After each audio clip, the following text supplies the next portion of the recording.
தேவர்களின் பொக்கிஷ காப்பாளர், செல்வத்தின் அதிபதியாகவும் விளங்கும் குபேரர் எவ்வாறு செல்வத்தின் அதிபதியானார் என்று தெரியுமா? அவர் மிகவும் அரிதாக கிடைக்கும் அதிக் மாச பரமா ஏகாதசி விரதத்தை அனுஷ்டித்தார். இந்த ஆண்டு அது ஜூன் 11 அன்று வருகிறது. அந்த விரதத்தின் பலனாகவே மகாதேவர் அவரை தனாதிபதியாக ஆக்கினார். இந்த புண்ணியமிக்க விரதம் மனிதனின் வறுமையை நீக்கி பாவ குவியலை அழித்து அனைத்து தீர்த்த யாத்திரைகள் மற்றும் யாகங்கள் செய்த பலனை அளிக்கிறது.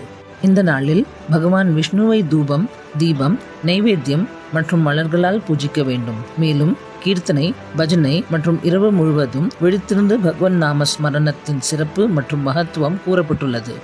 விரதத்தின் முழு பலனை விரும்புபவர் பரமா ஏகாதசி அன்று காலை நித்திய கடமைகளை முடித்துவிட்டு அன்றிலிருந்து முறையாக பஞ்சராத்திரி விரதத்தை ஆரம்பிக்க வேண்டும். 5 நாட்கள் பக்தியுடன் இந்த விரதத்தை அனுஷ்டிப்பவர்களுக்கு மகத்தான புண்ணியம் கிடைத்து இறுதியில் ஸ்வர்கலோக பிராப்தி கிடைக்கும் என்று கூறப்பட்டுள்ளது. ஏகாதசி நேரம் ஜூன் 10 இரவு 8:16 மணி முதல் ஜூன் 11 மாலை 6:29 மணி வரை இருக்கும். விரதம் ஜூன் 11 அனுஷ்டிக்கணும். ஏகாதசி அன்று அன்னம் மற்றும் அன்னத்தால் செய்யப்பட்ட உணவுப் பொருட்களை உண்பது தவிர்க்கப்பட வேண்டும்.